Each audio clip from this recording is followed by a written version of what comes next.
AP విద్యాశాఖ మంత్రి లోకేష్ రాజీనామా చేయాలని అన్నారు ఎమ్మెల్సీ బొత్స సత్యనారాయణ.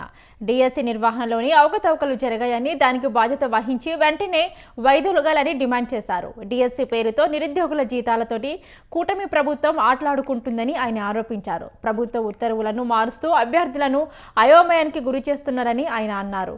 ఇక ఫీజు రీఎంబర్మెంట్స్ బకాయిలు వేల కోట్లు నిలిచిపోయాయని విమర్శించారు. బకాయిల వల్ల విద్యార్థులు, వారి తల్లిదండ్రులు తీవ్ర ఇబ్బందులు ఎదుర్కొంటున్నారని, విద్యాసంస్థల నిర్వహణ కూడా కష్టంగా మారిందని బొత్స ఆరోపించారు.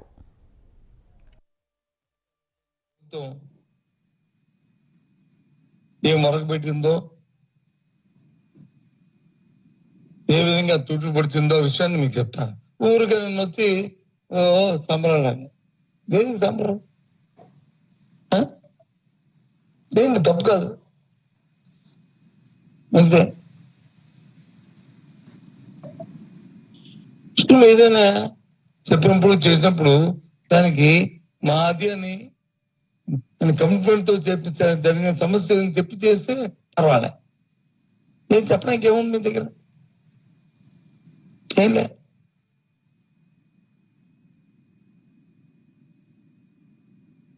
ఎయిర్పోర్ట్ ఇది మీ హయాంలో అది జరగలే, ల్యాండ్ అక్విజిషన్ చేయలేపారు.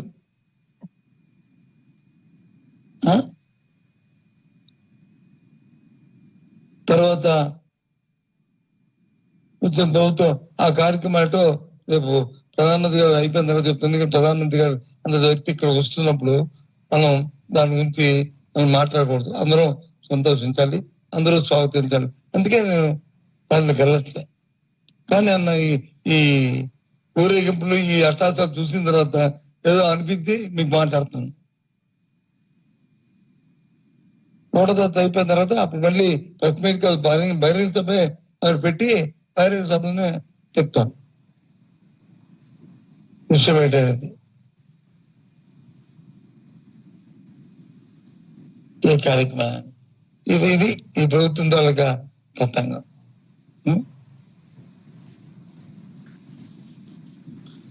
ఓ పక్క విద్యార్థులకు వచ్చి ఫీజు రింబర్స్మెంట్ లేదు, ఓ పక్క వచ్చి నిరుద్యోగ వృత్తి లేదు, ఓ పక్క వచ్చి జరిగిన రిక్రూట్మెంట్ డిఎస్సిలో అవకతవకలు, స్కాము, జీవోలు ఇవ్వడం, మార్చడం,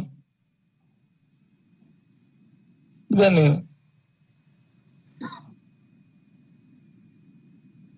ఇకపోతే మూడో అంశం అంటే చాలా రోజులు అయింది కాబట్టి ప్రెస్ మీట్ చెప్తాం. మన విజయనగరంలో మాజీ మంత్రి గారు, మాజీ ఎమ్మెల్యే గారు, మాజీ పార్లమెంట్ సభ్యులు, ప్రస్తుత గవర్నర్ గారు ఈ మధ్య 2-3 సార్లు మా పార్టీ ఆఫీస్ గురించి స్టేట్మెంట్ ఇచ్చారు. మా పార్టీ ఆఫీస్ గురించి ఇచ్చారు కాబట్టి నేను ఇంటర్వ్యూ ఏం మాట్లాడతాను. దయచేసి సత్యకర్తరాజు గారు ఎక్కువగా రియాక్ట్ అవ్వకండి.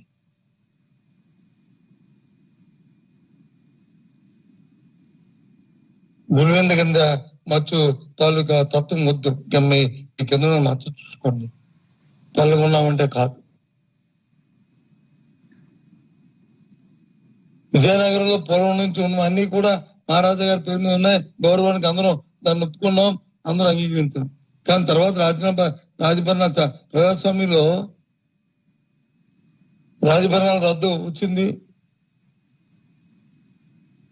జరిగిన పరిస్థితులు అన్నీ తెలుసు. వాటన్నిటి గురించి ఎక్కువగా మనం పోకూడదు. మీ ఆస్తులు వచ్చి ఎవరు తీసుకోవడానికి, ఉండడానికి, లేకపోతే దాన్ని అన్యాయం చేయడానికి ఎవరు తయారుగా లేవు. మేము